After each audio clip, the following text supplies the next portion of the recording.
Live from our 7 Tasmania studios, your nightly news with Kim Miller begins now. Good evening, thanks for joining us. Well, it's been an extraordinary night and day with snow falling in some areas for the first time in nearly 50 years. The overnight snowstorm caught many by surprise, including the Weather Bureau. But the conditions proved a popular attraction for many Tasmanians. For the first time in close to half a century, this is what Launceston residents woke up to. How good is this? Fire crews were on alert in the blizzard, creating picture-worthy moments. Pretty special place, so why not come down and take a photo? For adults and children alike, getting their first taste of the natural phenomenon. I was like, whoa, snow! Snow blanketing the city's most recognisable landmarks like never before. Yeah, first time seeing snowing. Yeah. Really? Yeah, really. Wake up, there's snow all over in our backyard. It's a miracle. And didn't they lap it up?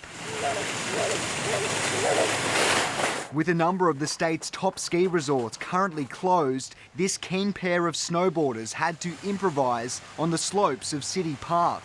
He spammed me with like 15 calls this morning saying, let's go. It's good, great, considering we can't go to the resorts. Snowmen were a must, some becoming an audience of the backyard battlefield. Ah, you got me again.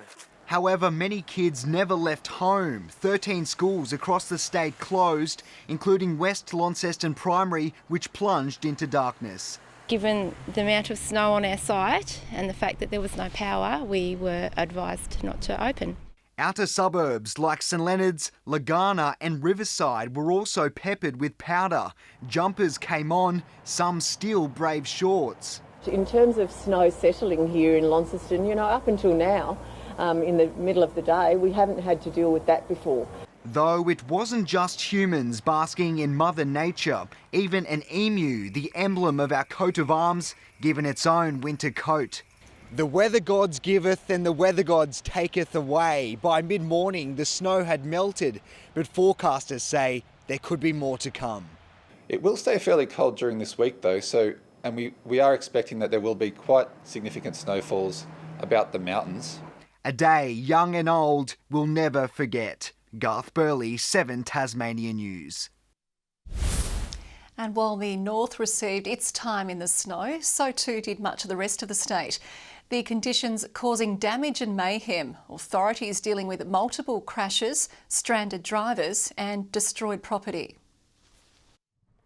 Flooded paddocks, swollen rivers and sludge on busy roads. Winter on the east coast. Very wild night and quite a bit of rain, but it's eased a little bit. This farmer today heading to check his stock near Runnymede. We've got a few ewes that started to lamb, so just check those to make sure they're right, but just checking stocks up, dry feet. Last night, snowy, wet and icy conditions on Bastmigall Hill, forcing many to abandon their vehicles and bunker down. Orford's Blue Waters motel soon at capacity. Roads were blocked and then I lost my power in the pub and I got customers sitting in there and wanting rooms and I had no power to see whether I could give them rooms. So yeah, it was a fun night, but we got through it. The Midland Highway closed in both directions, leaving drivers in limbo. After hours stuck, they were finally freed by police, all driving away safe and well. Similar scenes at Wailangta Forest. One of another locals was out there helping everyone else, so he pulled us out with his four-wheel drive. In the end, after we got out, we found the funny side of it, but it was actually really, really scary. While spectacular snowy scenes played out in other areas such as Molesworth and the Great Lakes, statewide emergency services had their work cut out for them. We did see those really gusty winds come through. We had a gusts of around 96 kilometres per hour at Hobart Airport and some pretty strong gusts up to around 100 kilometres per hour at Maria Island. At the peak of the storm, around 20,000 homes were plunged into darkness. Traffic in North Hobart directed by hand, while Tas Networks grappled against the elements. Authorities responding to around 25 road crashes. Fortunately, they were all minor injury crashes. Late yesterday, cars stranded at Vince's Saddle covered in thick snow. Today, road closures remained in place as the clean-up continued. Part of a roof at a Western Junction distribution centre collapsing, now closed for repairs. Authorities also responding to multiple trees down, much of work done by SES volunteers, around 600 of them working through the night. Just demonstrates what a connected community we are and how people will reach out and support each other at times like this. We are expecting that there will be quite significant snowfalls about the mountains around the east, and so the snow on the mountains could persist for a lot of the rest of the week. Tasmanians need to be very, very vigilant on the road for the next few days, bearing in mind those temperatures can lead to ice and very dangerous driving conditions. Just hope the rain stops soon. Silly, isn't it? You're praying for rain and then you want it to stop. A year which will certainly go down as one never to be forgotten. Louise Hobart, 7 Tasmania News. And emergency crews have been utilised to rescue an injured snowboarder in remote Tasmanian mountains. The search and rescue helicopter called to the Medina area around 1:30 this afternoon. The crews faced rugged and snowy terrain to assist a man who was hurt while on the mountain. The man brought to safety. He's now recovering from non-life-threatening injuries. Authorities are scrambling to recover GoPro footage of a fatal motorcycle crash in Launceston CBD, which killed a young father. Footage of the horrific incident has been posted online. For more on this, we're joined by our reporter Garth Burley. Good evening, Garth. Now, how have police reacted to this? Good evening, Kim. Well, authorities are very concerned, and so too is the victim's family, who have watched this distressing footage be shared online without their permission. The 28-year-old father was killed when he ran through a red light, ploughing into a passing car. Now, authorities believe the GoPro was attached to his helmet, dislodged on impact, and someone picked up the device from the scene. This is crucial evidence into a fatal crash that investigators are really keen to recover. It does show the man on his motorbike prior to the crash as well as at the time of the crash. So it is vital evidence that we'd like to retrieve. We do have a copy of the footage, but we want the GoPro. Police aren't taking a hardline approach yet, and those responsible won't be questioned if they bring the device in. But there is a deadline, Sunday night. Anytime after that, Kim, they could face charges. Anxious Tasmanians watching Victoria face its darkest day are being told to keep calm. As the state continues on its road to recovery, stallholders will return to one of our most iconic events this weekend, a new look Salamanca Market. Their name says it all. These volunteers will be supervising a Salamanca market like nothing seen before this weekend. It will be a different looking market, there's no doubt about it. There'll be less stalls, there'll be less people, there'll be more space in between. Don't expect pre-COVID crowds. Visitors will be limited to 500.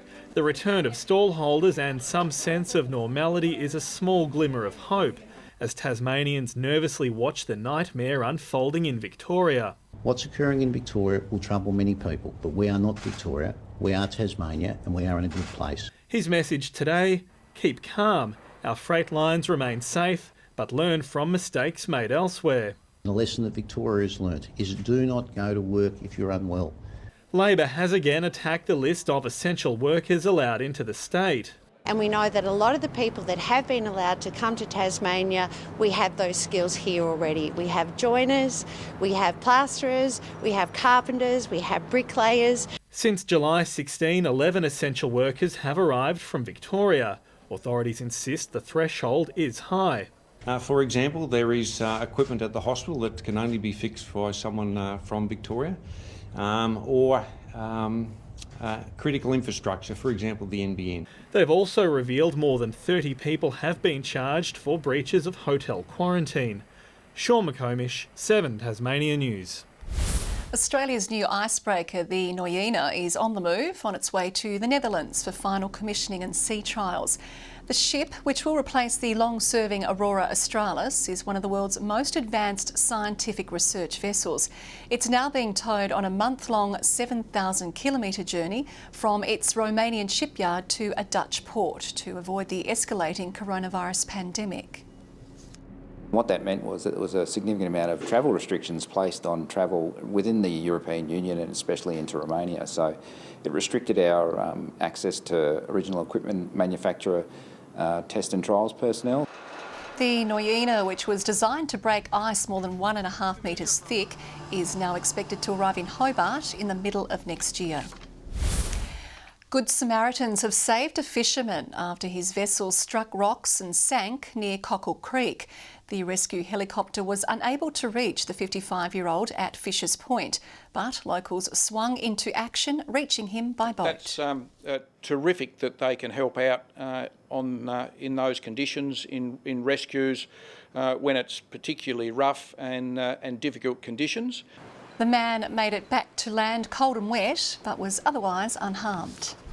When it comes to winter sport, here's proof they breed us tough in Tassie. Not even a smattering of snow could stop training from taking place, even if skills tended to be a little slippery. This is grassroots footy. You just can't see the grass. Some days we've had fog that's so thick you can barely see, but last night it was something out of the box. Don't go too far away so I can see you. I'm not coming out there. And who can blame him? Prospect Park looked more like an ice rink than a footy oval, but out players went in shorts and hoodies. How did you go with the skills? Oh, yeah, it was very slippery. I took some marks and kept on dropping it. It was very cold, numb on my fingers. Next door, Launceston City was becoming a sporting snowlebrity. These videos were viewed 350,000 times. We have imports, obviously previously played, and imports now from all over the world, so they keep sharing it. It just keeps going. Players found out soccer in the snow is far different from in the wet. It's a lot different, yeah. It sort of skims. It's sort of, I suppose, like playing on ice, I guess, in a way. It doesn't sit right, and you really got to watch it. It wasn't all good news. The 40-year-old change rooms took a hammering. Footy players at Evandale also braved the blizzard. The ground was a complete whiteout today. This Tigers fan wouldn't last long in one of the AFL's tropical hubs. Imagine if one of those hubs ended up here, a frosty reception at UTAS Stadium. All bets were off at Mowbray Racecourse, and golfers, good luck trying to find your ball. So now we're accustomed to winter sports. When do we host the Winter Olympics? So Ian, how would a Winter Olympics look in Launceston? Well, you could have the freestyle and the alpine up at Ben Lomond, the natural luge track down Jacob's Ladder. Here on the river flats you could have cross country. Let's face it, on a day like today, the possibilities are endless. Australian chef de mission Ian Chesterman says momentum for our bid is snowballing. Tom Johnson, 7 Tasmania News.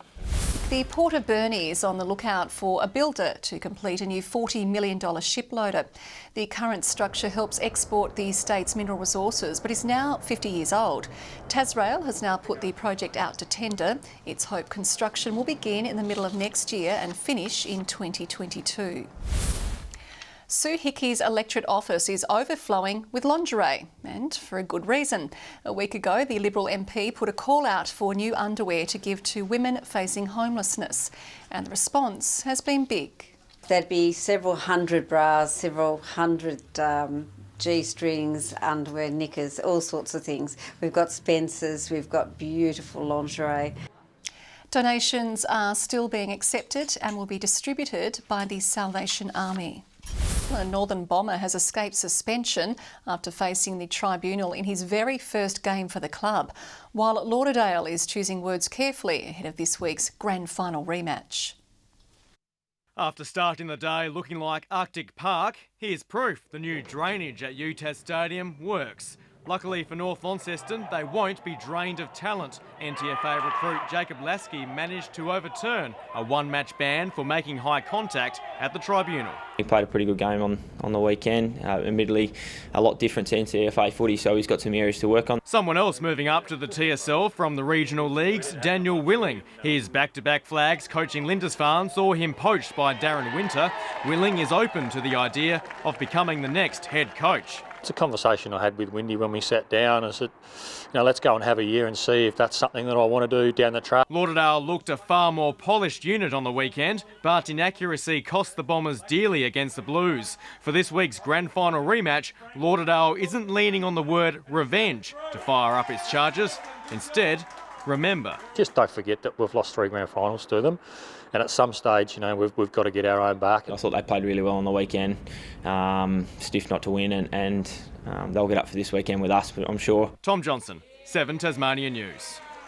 Good evening. Unprecedented scenes in Launceston overnight as the city centre and surrounding suburbs witnessed a rare and significant snowfall. We've seen it on the news already tonight. A build-up of around 10 centimetres of snow resulted as Launceston awoke to the strikingly magical whiteout. However, with that came power outages and impossible road conditions around the state. Hobart 9 degrees today, Launceston 11, slightly warmer in the northwest, Devonport the state's high with 13. Low Head, Smithton and King Island 12, Flinders Island, St Helens and Ouse 11, Strawn 10, Lyre couldn't make it into positive territory, while Mount Wellington the low with -6. The cloud extends over our east as the low spirals off the north-east coast, patchy cloud elsewhere, the north mainly clear. The next low is over southern WA and extends a large cloud band eastwards, even into the territory, and apart from that, mostly clear skies over the nation. Tomorrow, the low continues to track off to the east. A high-pressure ridge precedes the next complex low-pressure system well to the west. South to southwesterly winds at 10 to 20 knots, but reaching up to 35 knots over eastern waters, winds dropping to 10 knots inland. A couple to tell you about here, a gale warning in the east capturing Flinders Island down to Wineglass Bay, a strong wind warning for the southeast and Storm Bay, a road weather alert in the central and north, a warning to sheep graziers and their sheep in the east, minor flood warnings for the Jordan, Macquarie, South Esk and North Esk rivers, a flood warning for the Coal River and a flood watch for quite a few other catchments. The Bureau has the details on the website. Forecast for tomorrow, Hobart a light shower 11, 10 the top for Cygnet, 11 the high for New Norfolk, possible early shower. -2 for Launceston, a morning frost, cloudy 11 later, 13 for Devonport, morning frost for Campbelltown, a top of 9. Burnie expecting a sunny 13, a light shower for Strawn 11, 13 the top for Smithton. And St Helens partly cloudy on 12, a light shower clearing from Swansea and 9 the high for Fingal. On Friday, areas of morning frost mainly over the north, light showers over the south and east coasts, a possible shower over the east on Saturday, and on Sunday partly cloudy for most of the state. 17 in Perth tomorrow, a late shower in Adelaide, showers and 13 for Melbourne, sunny in Sydney and Brisbane, but 11 degrees warmer in the Queensland capital. Quite cool in Hobart at the moment, 6 degrees and cloudy, 8 and clear for Launceston and Devonport. And Kim, I'm wearing my snowflake tie to reflect the weather, not my personality. I was going to say you're a bit of a flake. Thanks very much, Merv. It does look very smart. That is your news for now. Stay safe, everyone. Good night. You beat me to it.